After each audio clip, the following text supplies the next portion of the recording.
வரைக்கும் நடக்கல. வெளிநாட்டில் நடந்திருக்கு, அமெரிக்கா நடந்திருக்கு, ஜப்பான் எங்கேயும் நடக்குது. ஆனால் நம்ம நாட்டுக்குள்ளே இது நடந்திருக்கு.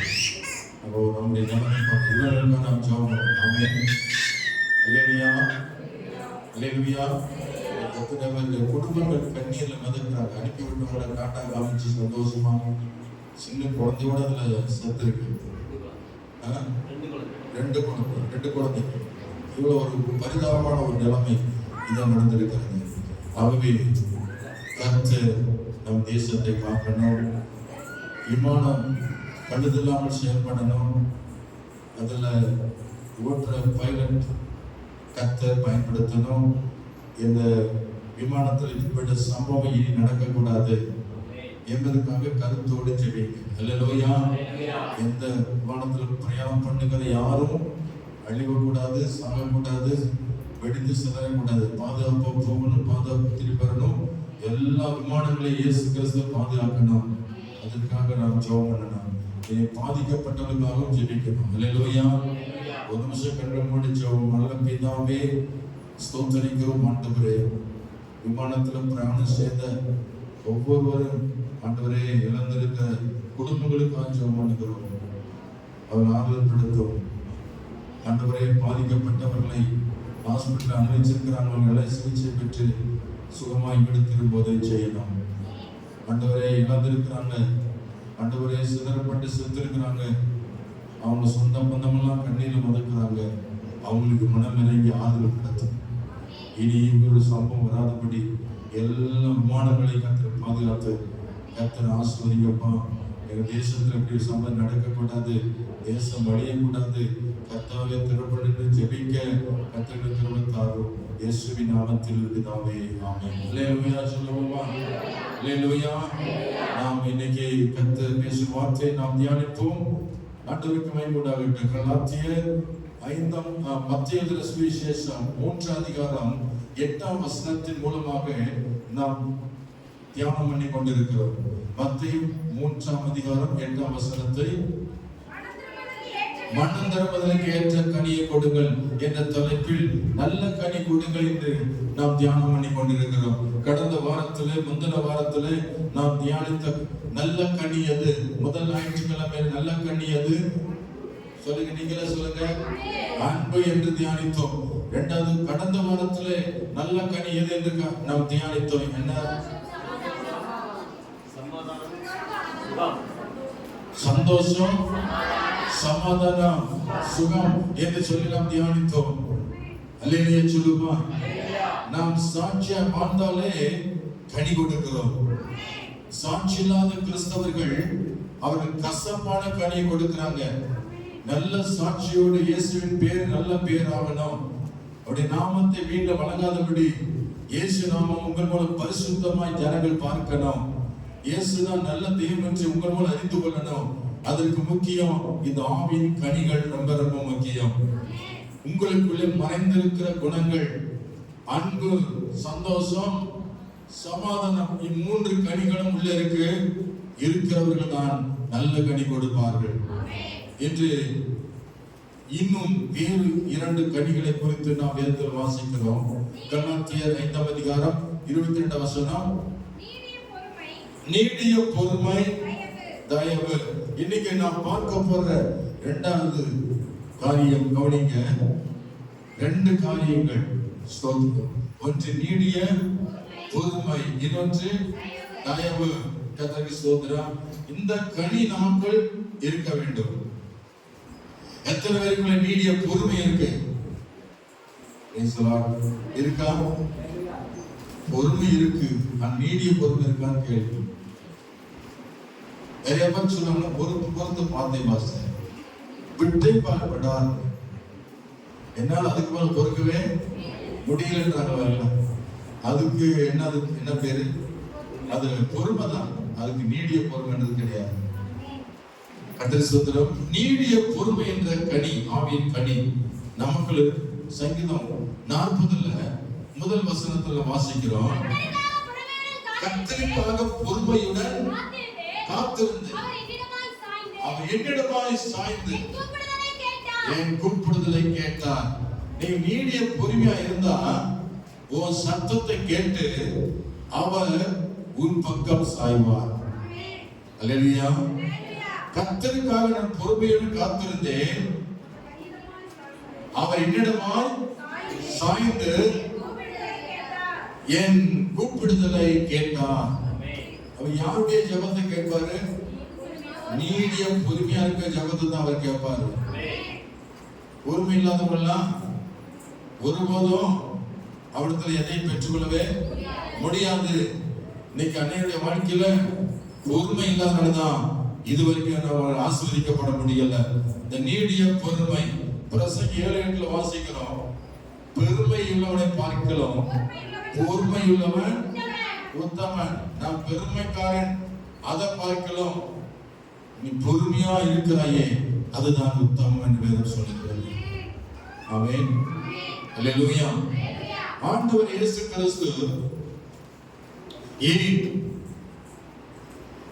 இந்த பூமியில வருவதற்கு தாமதமாக இருக்கிறார். நீங்கள் 1 Peter 3:20 படித்து பார்க்கும் பொழுது இயேசு கிறிஸ்து ஒரு சம்பவத்தை அங்கே சொல்லி இருக்கிறார். நோவாவின் காலத்துல தேவன் நீடிய பொறுமையா இருந்தார். தேவன் நீடிய பொறுமையோட காத்திருந்த போது கீழ்ப்படியாமல் போனவைகள் அந்த பேழையிலே சிலராகிய 8 பேர் மாத்திரம் பிரவேசித்து ஜலத்தினாலே காக்கப்பட்டார்கள். ஆண்டவர் இந்த உலகத்தை ஒரு முறை அழித்தார். எத்தனை பேருக்கு தெரியும்? அல்லேலூயா. இந்த பூமி அழிச்சாரா அழிக்கலையா? இது 2வது உலகத்துல வாழ்றோம். ஏற்கனவே முதல் உலகத்தை கர்த்தர் அழிச்சிட்டார். அழிச்ச பின்னாடி வந்த சந்ததிகள் நீங்கள் நானும். அப்ப அழிக்கிறதுக்கு முன்னாடி தேவனாய் கர்த்தர் எல்லாரும் இந்த பேழைக்குள்ள வரணும்னு சொல்லி நோவாவோட கர்த்தர் பேசினார். ஜனங்களோட பேசு, இந்த உலகம் அழிய போது சீக்கிரம் மனம் திரும்பி இந்த பேழைக்குள்ள பிரவேசிக்க சொல்லி கர்த்தர் கட்டளையிட்டார். நோவாவும் சத்தம் மட்டும் பார்த்தான். அவன் கூவி கூப்பிட்டான். நோவாவை கேலி கிண்டல் பண்ணார்கள். ஆனால் நோவாவின் சத்தத்தை கேட்கவில்லை. ஆனாலும் கர்த்தர் நீடிய பொறுமையாய் அவர் காத்து கொண்டிருந்தார். அல்லேலூயா சொல்லுமா. கீழ்ப்படியாத மனுஷங்களுக்காக காத்துக்கிட்டு இருந்தார். இன்னைக்கு ஆண்டவர் இயேசு வருகை ஏன் தாமதிக்கிறது என்றால் அவருடைய நீடிய பொறுமைதான். ஏனென்றால் இப்பொழுது இயேசு வந்து விட்டால் கீழ்ப்படியாமல் போனவங்க எல்லாரும் அழிந்து நரகம் போய் விடுவார்களே. உங்க வீட்டிலே இருக்கிற யாராவது ரட்சிக்கப்படாம கீழ்ப்படியாம இருந்தாங்கன்னா இயேசுக்கு வந்துட்டாருன்னா அவங்க நிலைமை என்ன சொல்லுங்க. நீங்க கீழ்ப்படுவீங்க, நீங்க அப்படி வருகிற போயிருவீங்க. ஆனா கீழ்ப்படாம இருக்கிறவங்களுடைய நிலைமை என்ன நிலைமை ஆகும்?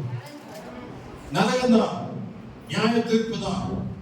இவர்கள் நரகத்துக்கு போய் விடுவார்களே, நியாயத்திற்கு ஏதுவாகி விடுவார்களே என்று இன்னும் கீழ்ப்படியாமல் போன எல்லா மனுஷனுக்காகவும் ஆண்டவர் இயேசுவின் வருகை மிக மிக தாமதிக்கிறது.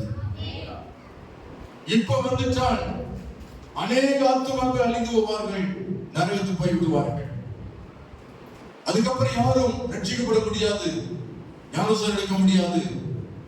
இயேசு வந்துட்டான்னா அவ்வளவுதான், ஊழியம் முடிந்தது, சபை முடிந்தது. அல்லேலூயா சொல்லுமா.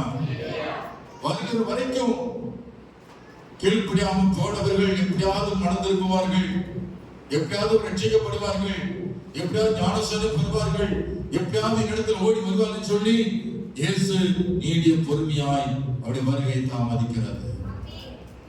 அப்படி தாமதிக்கிறது சொன்னார். இதோ சீக்கிரமாய் வருகிறேன் சொன்னார். சொன்னாரா? வெளிப்படுத்தல் சொல்லப்பட்டிருக்கு, இதோ சீக்கிரமாய் வருகிறேன் சொல்லி. மத்தேயுல சொன்னார், நான் திருடனை போல வருகிறேன், சீக்கிரமாய் வருன்னு சொன்னாரு. ஆனா வருஷங்கள் போயிடுச்சு. எத்தனை வருஷம் போயிடுச்சு? இயேசு இந்த பூமிக்கு வந்துட்டு எத்தனை வருஷம் கடந்து போயிடுச்சு? 2025 ஆண்டுகள் ஆக போகிறது, ஆகிவிட்டது. ஆனால் இயேசு வரேன்னு சொன்னவர் வரலையே. அது என்ன சீக்கிரமா வரேன்னு சொன்னாரே. அப்ப 2000 ஆண்டுக்கு மேல போயிடுச்சு, இனி வருவாரா? சந்தேகம் வருதா? இனி வருவாரா இயேசு? வருவாரா வரமாட்டாரா? அப்படியே தாமதிக்கிறாரு, இன்னும் வரல. 2000 வருஷம் மேல போயிடுச்சுங்க. என்ன சொல்லுது? உங்களுக்கு தான் 2000 வருஷம், ஆனா ஆண்டவருக்கு 1000 வருஷம் ஒரு நாள் என்று எழுதப்பட்டிருக்கிறார். அவருடைய பார்வையில் 2000 வருஷம் என்பது எத்தனை நாள்? 2 நாளா போயிருக்கு அவருக்கு. ஆனா நமக்கு பெருசா தெரியுது, இத்தனை ஆண்டுகள் போய் சின்ன வயசு வர போறாருக்கும். பரியாசக்காரங்க கடைசி காலத்துல கேலி கிண்டல் பண்ணுவானுங்க.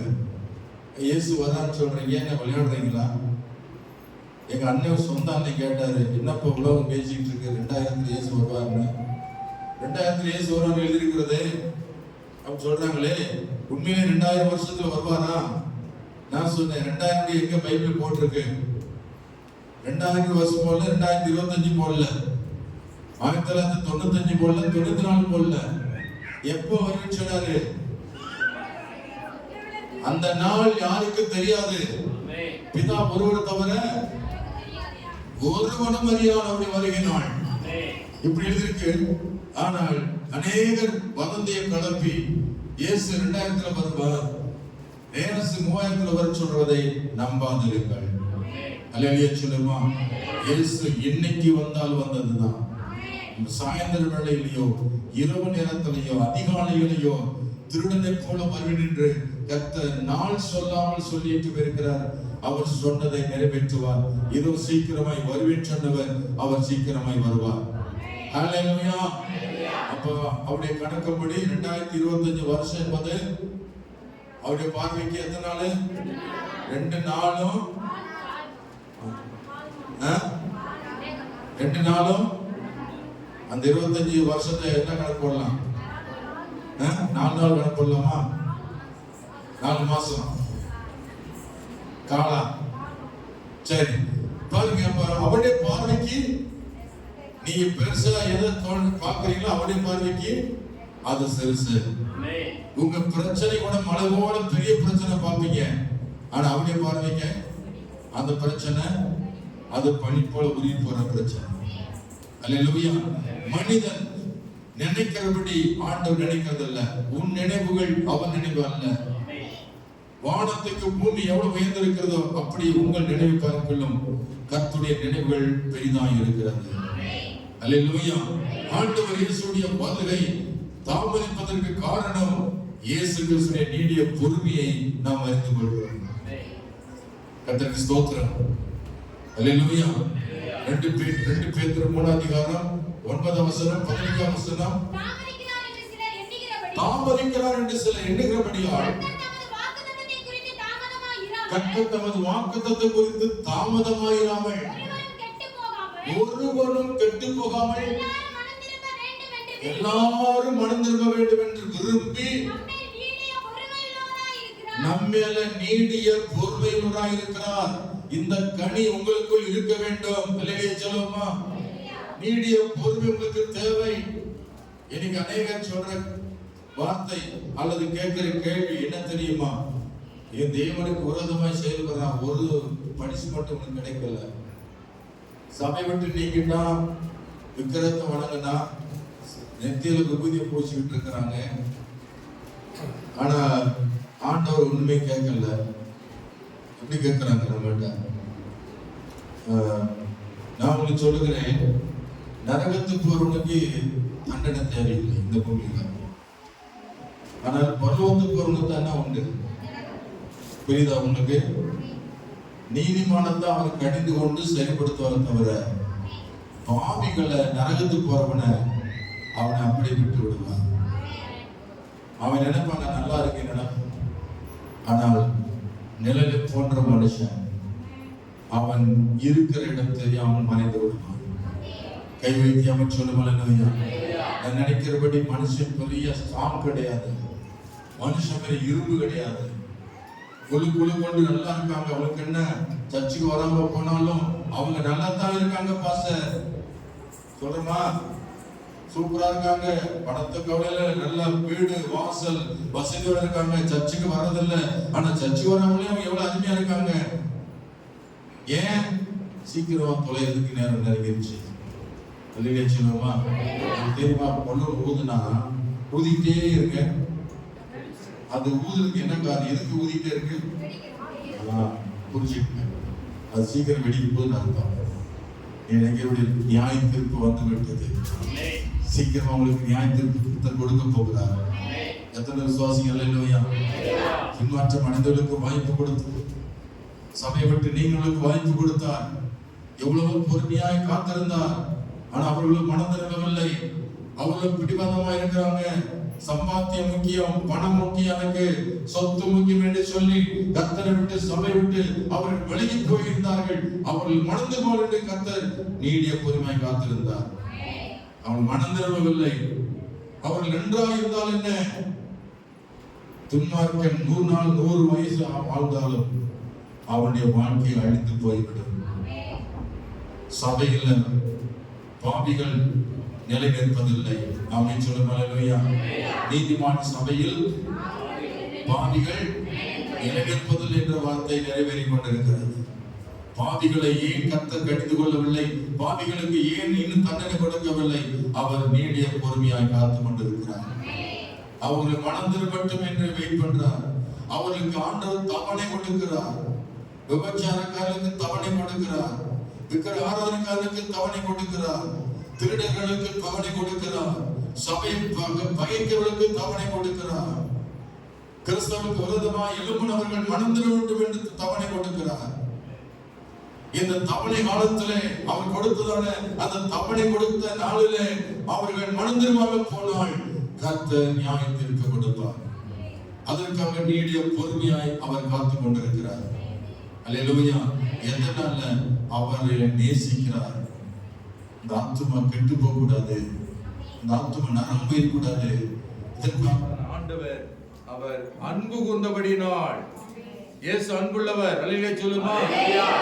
அழிக்கும் நினைச்சா சீக்கிரம் அழிச்சிருவாரு. தண்டனை கொடுக்க நினைச்சா உடனே தண்டனை கொடுத்துருவாரு. ஆனால் அதற்கு அது முக்கியம் அல்ல. அவர் நீடிய பொறுமை உள்ளவர். அவர் பொறுத்து கொண்டே இருக்கிறார். எப்பொழுது மனம் திரும்புவார்கள்? இந்த காலம் பொல்லாத காலம், அக்கிரமம் நிறைந்த காலம், அநியாயம் நிறைந்த காலம். இந்த சபைக்கு வரவங்க கூட கெட்டு போகிறார்கள். இயேசுவை ஏற்றுக்கொண்டு கூட இன்னைக்கு பின்மாற்றம் அடைந்து கொண்டிருக்கிறார்கள். ஜெபிக்கின்றவர்கள் இன்னைக்கு ஜெபிக்காமல் போய் விடுகிறார்கள். சபைக்கு வந்தவர்கள் இன்னைக்கு சபையை விட்டு விலகி விடுகிறார்கள். இது பொல்லாத காலம், மனுஷனை வஞ்சிக்கிற காலம், அசுத்தாவிகள் நிறைந்த உலகம். சாத்தான் இன்னைக்கு எவனை விழுங்கலாமோ என்று வகை தேடி கட்சிக்கிற சிங்கம் போல சுற்றி கொண்டிருக்கிறான் வேதம் சொல்லுகிறது. ஆகவே தான் உங்களை வலியுறுத்துகிறோம். ஜெபியுங்கள், ஜெபியுங்கள், ஜெபியுங்கள். ஜெபத்தை நிறுத்தாதீங்க. சாத்தான் உங்களை பிடிக்க வர்றானே, நீ ஜெபித்தாத்தானே நீ தப்பிக்க முடியும். அதுக்காகத்தானே ஜெபம் பண்ணு வாலிபல வலியுறுத்துகிறோம், சிறுவர்களை வலியுறுத்துகிறோம். நீங்க அழிந்து போக கூடாது. நீங்க பிசாசுக்கு அடிமைப்பட்டு போயிடக்கூடாது. அதுக்காகத்தானே ஜெபம் பண்ணுங்கன்னு சொல்றோம். ஜெபிக்கிறவன் சாத்தானை ஜெயிப்பான். ஜெபிக்கிறவன் உலகத்தை ஜெயிப்பான்.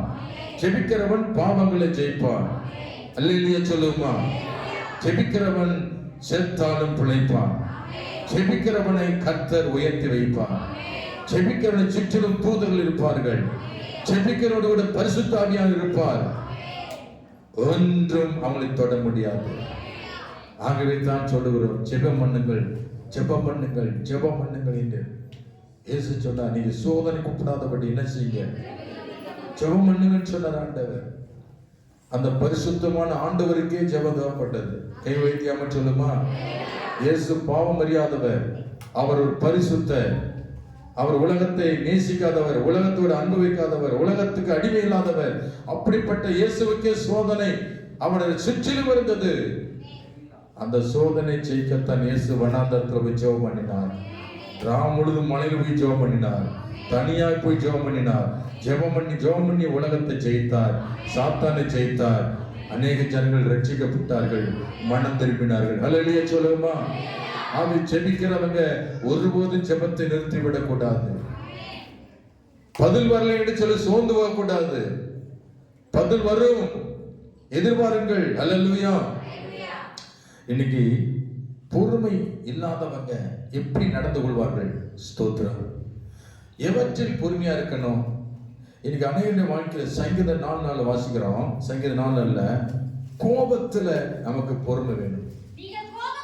நீங்கள் கோபம் கொண்டாலும் பாவம் செய்யாதிருங்கள். உங்கள் படுக்கையில உங்க இதயத்துல பேசிக்கொண்டு அமர்ந்திருங்க. இப்ப கோபம் வந்துட்டா நீங்க என்ன செய்வீங்க? கோபம் கொண்டா என்ன செய்வீங்க? வாலிபர்களே, ஒரு முறை முறைப்பீங்க உங்க அப்பா அம்மாவை. முறைச்சு பார்த்து மட்டும் இல்ல, பல்ல கடிப்பார். அப்புறம் கைக்கு எது சிக்குதோ அந்த எடுத்து வீசுவார். அப்போ உங்ககிட்ட என்ன இல்ல, கனி இல்லாதவங்க கோபமா இருப்பாங்க. நீடிய பொறுமை என்பது கனி. அந்த கனியற்ற மரம், அந்த கனியற்ற மனுஷன் எப்படி இருப்பான்? எதுக்கு எடுத்தாலும் கோபம், எல்லாரையும் பகைப்பான், எல்லாரையும் வெறுப்பான், சண்டையிடுவான், எதுக்கு எடுத்தாலும் கோபம். மூடன் எப்பொழுதும் கோபத்தோடு இருப்பான். இல்லையா சொல்லுமா? ஞானம் உள்ளவன் கோபத்தை அடக்குவான். ஞானமுள்ள விசுவாசியாயிருங்கள். எதுக்கு எடுத்தாலும் கோபப்படாத, நீடிய பொறுமையாயிரு. ஆமென் சொல்லுமா? அல்லேலூயா.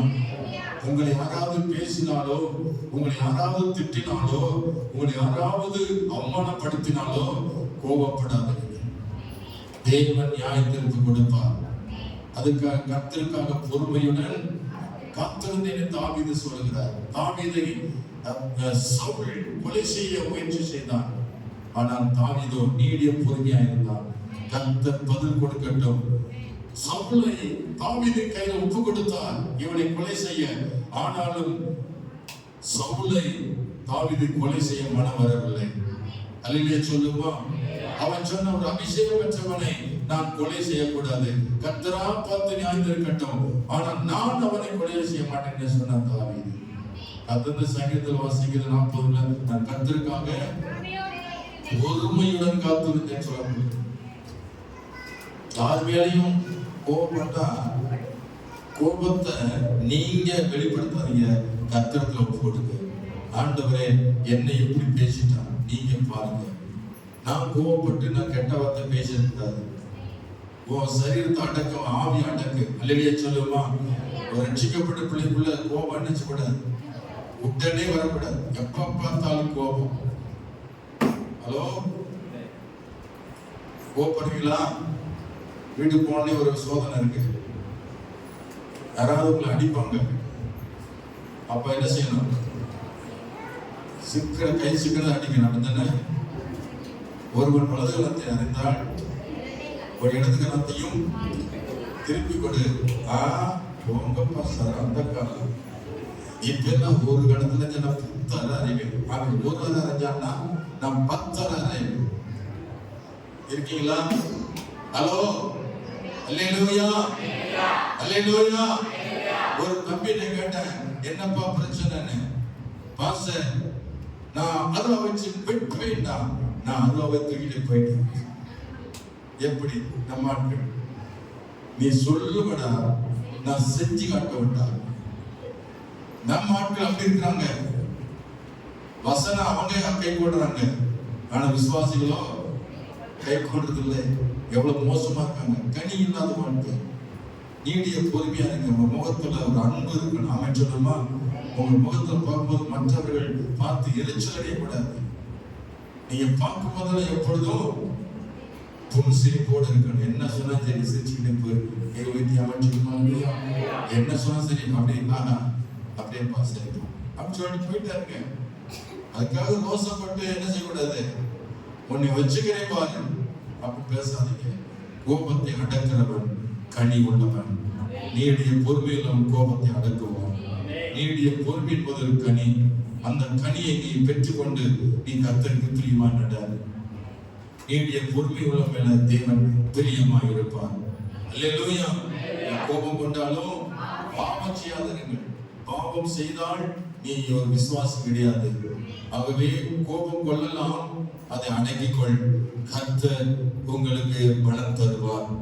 அல்லேலூயா. அடுத்து பதில் பெறுகிற வரைக்கும் உங்களுக்கு நீடிய பொறுமை வேண்டும். ஒரு அம்மா சொன்னாங்க, வீட்டுக்காரர் மனதில் ரட்சிக்கப்படல, குடிகாரன். ஆனா அந்த அம்மா மட்டும் சர்ச்சுக்கு போகுமா. ஆனா ஆண்டவர்கிட்ட ஒவ்வொரு ஞாயிற்றுக்கிழமை சர்ச்சுக்கு போகும்போதெல்லாம் ஜெபம் பண்ணுமா, ஆண்டவர் எப்படியாவது என் புருஷன் மனதில் ரட்சிக்கப்படும். எப்படியாவது இயேசு ஏற்றோன்னு என்னோட அவர் வரணும் அப்படின்னு சொல்லி 10 வருஷமா ஜெபம் பண்ணாங்களாம். அல்லேலூயா சொல்லுமா. 10 வருஷம் கழிச்சு அந்த வீட்டுக்காரர் மனம் திரும்பி குடி விட்டு மனம் திரும்பி சர்ச்சில் வந்து ஞானம் எடுத்தாரு. அப்ப இந்த அம்மா எவ்வளவு பொறுமையா இருந்திருக்கு. எப்படியாவது ஒரு நாள் என் வீட்டுக்காரர் மனம் திரும்பாரு, எப்படியாவது ரட்சிக்கப்படான்னு சொல்லிட்டு காத்துட்டு இருந்தாங்க. அந்த நீடிய பொறுமையினால ஆத்துமாவை ஆதாயம் செய்து கொண்டார்கள். அல்லேலூயா சொல்லுமா. அல்லேலூயா அல்லேலூயா. லூக்கா 18ஆம் அதிகாரம் 1ஆம் வசனம் சொல்லுகிறது, சோர்ந்து போகாமல் எப்பொழுதும் ஜெபம் பண்ண கர்த்தர் இயேசு ஒரு உண்மையை சொன்னார். ஒரு தேசத்துல அநியாயமுள்ள ஒரு நியாயாதிபதி இருந்தார். அங்கே ஒரு ஏழை விதவை என்ன செய்தார்? நியாயம் கேட்டு போனார். ஆனால் இந்த அநியாயக்கார நியாயாதிபதி என்ன செய்யல? அந்த ஏழை அந்த பெண்ணுடைய சத்தத்தை கேட்கல, நியாயம் விசாரிக்கல, கண்டுக்கிறாம இருந்தான். ஆனாலும் இவங்களை விடல, விடாமடியா அந்த நியாயாதிபதியை கேட்டுட்டே இருக்க, எப்படியாவது நியாயம் செய்ய சொல்லி ஓயாமல் கேட்டுக்கொண்டு இருந்த போது அவனுக்கு மனம் இறங்கிடுச்சு. இவளை அடிக்கடி உத்தரவு பண்றான், எப்படியாவது இவளுக்கு நான் நியாயம் செய்வேன்னு சொல்லி அந்த அநியாயம் செய்கிற அந்த நியாயாதிபதிக்கே இறக்கம் வந்துருச்சு. கை வைத்து அமைச்சர் ஜெபிக்கிறவங்களுக்கு பொறுமை அவசியம், கேட்கிறவங்களுக்கு பொறுமை அவசியம். கேட்ட உடனே எனக்கு கிடைக்க நினைக்காதீங்க, கேட்டுக்கிட்டே இருக்க, அதில் நீடிய பொறுமையோட காத்திருக்கணும். அல்லேலூயா சொல்லுமா. ஆண்டவர் இயேசு எனக்கு ஒரு சைக்கிள் கொடுக்குன்னு சொல்லி எனக்கு சொப்பனத்துல வெளிப்படுத்தினார். நல்ல புது சைக்கிள், நல்ல கிரீன் கலர், நல்ல கிரீன்னா டார்க் கிரீன். அந்த சைக்கிளை கண்ணில் காமிச்சாரு. அன்னைக்கு ஒரு மோட்டார் சைக்கிளோட எனக்கு கிடையாது. 1993 எனக்கு அந்த சைக்கிளை தருவேன்னு சொன்னார். நான் அடுத்த நாளே கிடைக்கும் சொல்லி எதிர்பார்த்தேன். அடுத்த நாள் வரல. அடுத்த மாசம் வர சைக்கிள் வந்து எதிர்பார்த்து வரல. நான் ஏமாந்துட்டேன். எத்தனை வருஷம் காத்திருந்தேன் பாருங்க. 93 கர்த்தர் வெளிப்படுத்தினாரு. எனக்கு கிடைச்ச அந்த சைக்கிள் 98 வருது. அந்த சைக்கிள் இருக்கீங்களா? உயிரோடு தான் இருந்தேன். அல்லேலூயா சொல்லுமா. 93 எத்தனை வருஷம் காத்திருந்தேன்? 5 வருஷம் கழிச்சுதான் அந்த சைக்கிளுக்கு வந்துச்சு. அது உச்சாந்தல மதிலிருந்தே சைக்கிள் ஓட்டி வந்தீங்க, வீட்டுக்கு எடுத்து வந்தேன். அல்லேலூயா சொல்லுமா. புது சைக்கிள் ஜெபம் பண்ணி சாவி கொடுத்தாங்க பைபிள் காலேஜ்ல இருந்து. அப்பதான் எனக்கு சந்தோஷம். ஆண்டவரே 93 காமிச்சீங்க, இப்ப 98 சைக்கிள் கொடுத்துருக்கீங்க. நீ சொன்னதை நிறைவேற்ற வல்லவரா இருக்கிறீங்க. அல்லேலூயா.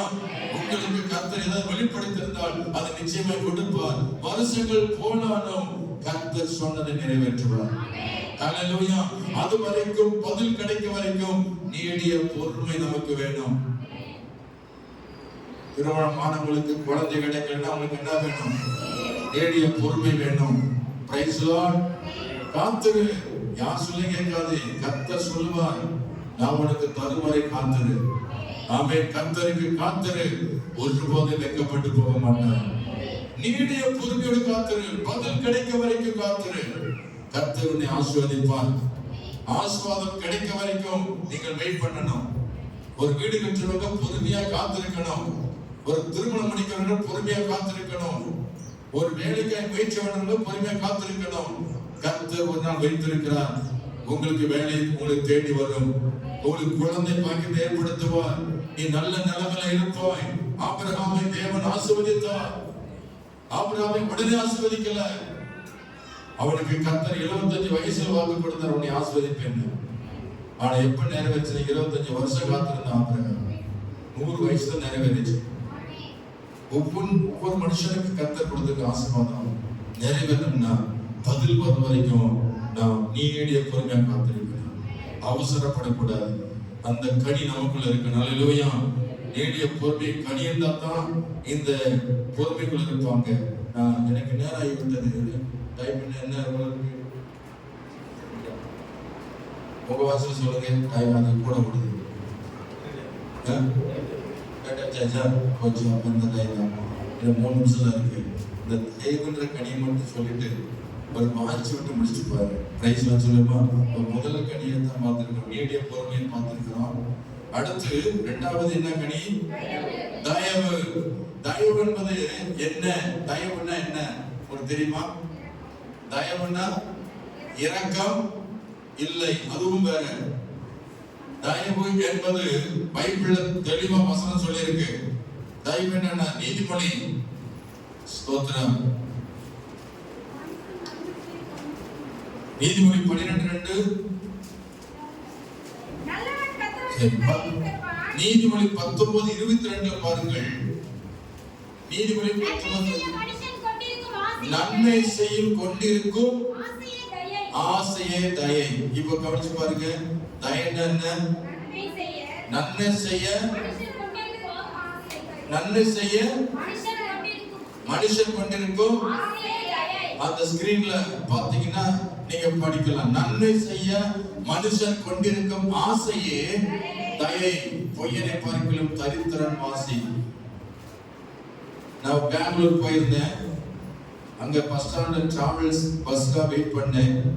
2 குடும்பங்கள் 2 குழந்தைய தூக்கிட்டு என்கிட்ட வந்து நின்னாங்க. என்ன பண்ணேன், நைட்டு எப்படி 9 மணி இருக்கும், ஸ்தோத்திரம். கேட்டாங்க, பசிக்குது ஏதாவது கொடுங்க சாப்பிடணும். நானே வெளியூர் அப்படி சொல்லேன். இருந்தாலும் கர்த்தர் பேசினாரு, ஏற்கனவே நீ நன்மை நினைச்சிட்டு இருக்கீங்களா, அவங்க ஏதாவது ஒண்ணு இருந்தா கொடு என்று கர்த்தர் பேசினார். தயவு என்பது நன்மை செய்யும் கொண்டிருக்கும் ஆசை. யாருக்காவது என் மூலம் என்ன செய்யணும், நன்மை செய்யணும். நான் நன்மை வாங்க போறதை காட்டிலும் மற்றவர்களுக்கு நான் நன்மை என்னால நன்மை செய்யணும். அந்த ஆசை ஏற்கனவே உள்ளத்துல ஓடிட்டு இருக்கிற ரத்தத்துல. ஆமென். பைக் ஓட்டிட்டு போவேன், யாராவது பஸ் ஸ்டாப் நிக்கிறாங்களா ஏத்திட்டு போய் ஹெல்ப் பண்ணலாம் சொல்லிட்டு, அதுக்காக எல்லாத்தையும் இல்ல, தகுதி உள்ளவங்க மட்டும் கை வைத்து ஏமாற்றலும். அல்லேலூயா, அல்லேலூயா. ஆமா, ஆசை எல்லாத்தையும் ஏத்திடுவாங்க ஒரு நினைச்சிருக்காங்க.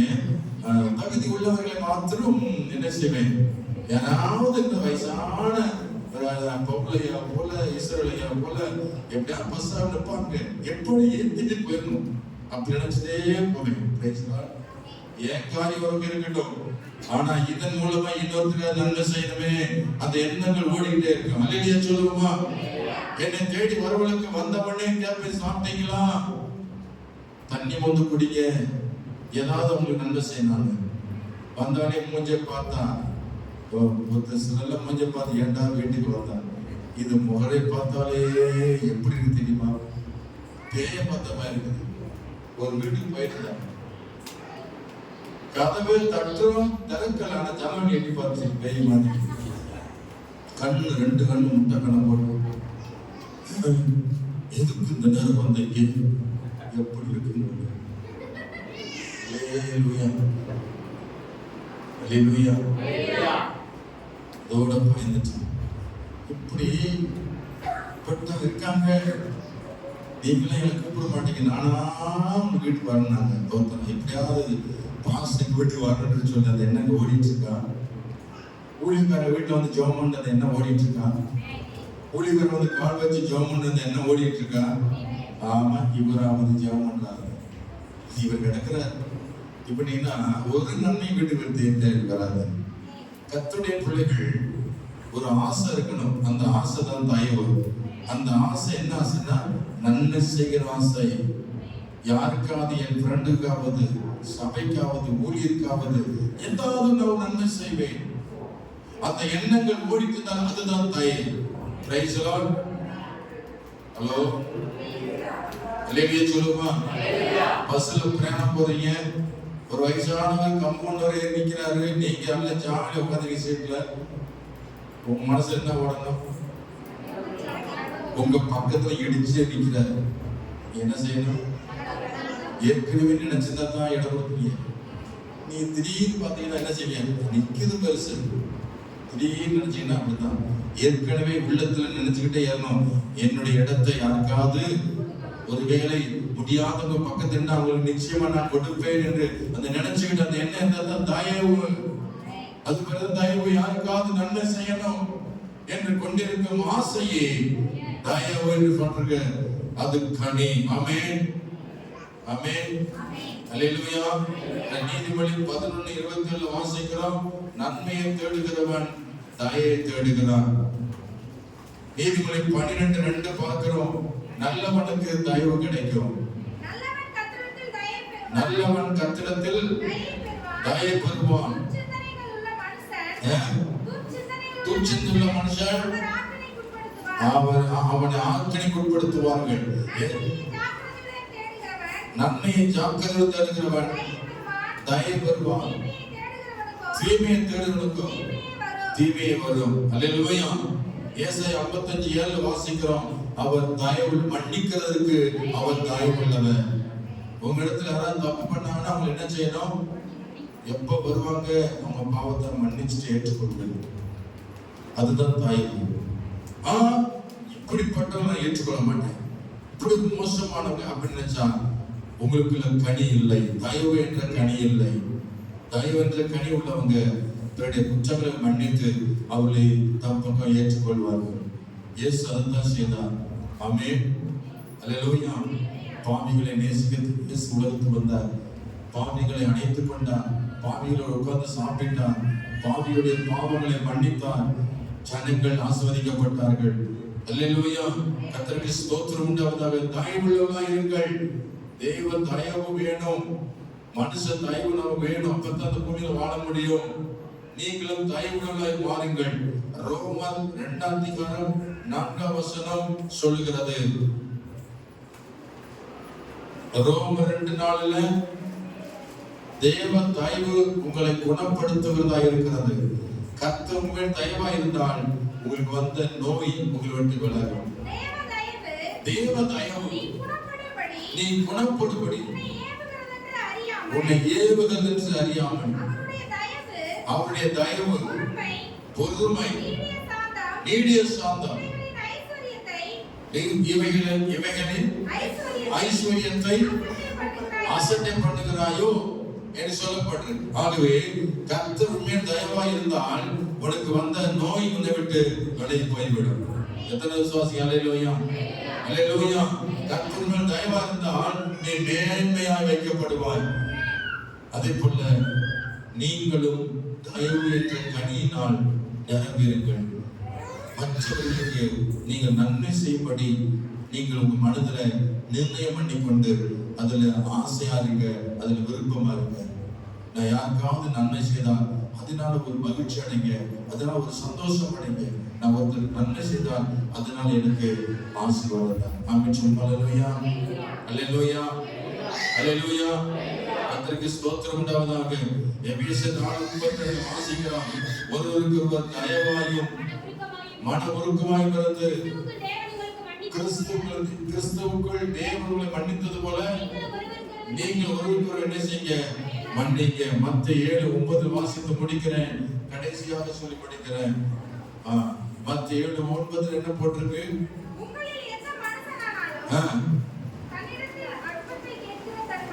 மத்தேயு 7:19 ஸ்தோத்திரம். நல்ல கனி கொடாத மரமெல்லாம் வெட்டுண்டு அக்கினியில போடப்படும். இன்னைக்கு கர்த்தர் உங்களை பேசிட்டு இருக்கிறாரு. நீங்கள் நரகத்தை போயிடக்கூடாது. நல்ல கனி கொடுக்கலை மாறுங்க. கர்த்தர் உங்களை பாதுகாப்பார், உங்களை ஆசீர்வதிப்பார்.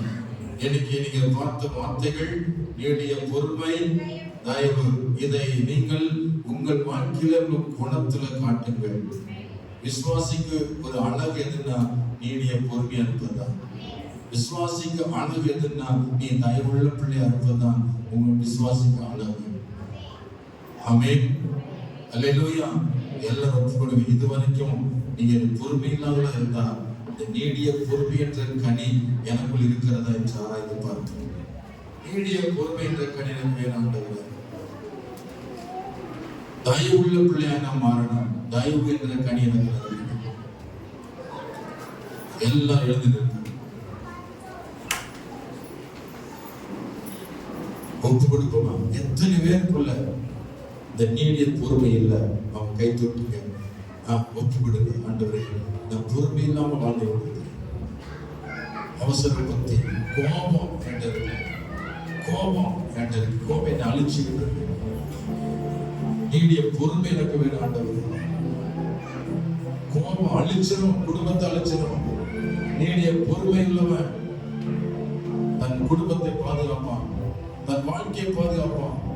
நீடிய பொறுமைன்ற கனி உனக்கு தேவை. கர்த்தர் நியாயம் தீர்ப்பார் என்று அறிந்து கர்த்தருக்காக பொறுமையுடன் காத்திரு. நீ நியாயம் தீர்ப்பு செய்யாதே, நீ கோபப்பட்டு எதையும் பேசி விடாதே, நீடிய பொறுமையாயிரு. அதே போல யாருக்காவது நன்மை செய்யல, தயவு இல்லாம இருந்தால் இன்னைக்கு ஒப்பு கொடுக்க ஆண்டவரே, தயவு உள்ள பிள்ளையா இருக்கு. நான் ஒவ்வொரு நாளும் யாருக்காவது நன்மை செய்யற ஆசை எனக்குள்ள வரணும். என்னிடத்துல வர்றவங்களுக்கு ஏதாவது நன்மை செய்யணும் ஆண்டவரே. ஏவிய சாந்தம் பொறுமை அன்பு நிறைந்த வாழ்பவரே, ஏவிய சாந்தம் பொறுமை அன்பு நிறைந்த வாழ்பவரே, என் இயேசு ராஜா ஸ்தோத்திரம், என் இயேசு ராஜா ஸ்தோத்திரம், ஸ்தோத்திரமே ஸ்தோத்திரமே உயிருள்ள நாயகனே, ஸ்தோத்திரமே ஸ்தோத்திரமே உயிருள்ள நாயகனே, புதிகாலம் மகிமையெல்லாம் உயர்வுமே செலுத்துகிறோம், புதிகாலம் மகிமையெல்லாம் உயர்வுமே செலுத்துகிறோம்,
எந்த கால விளைவுகளை தாழ்த்துகிறோம் ஆண்டவரே. இந்த 3வது ஞாயிற்றுக்கிழமையில் இந்த ஜூன் மாதம் இந்த நாளில் எங்களை அழைத்து இந்த இடத்துல எங்களை அழகுபடுத்தி எங்களை ஆசீர்வதித்து எங்களுக்கு வேண்டிய ஆகாரத்தை தந்து எங்களை பலப்படுத்தி அனுப்புகிறது எங்களுக்கு ஸ்தோத்திரம். நீ கொடுத்த ஆவியின் கனியாகிய அன்பு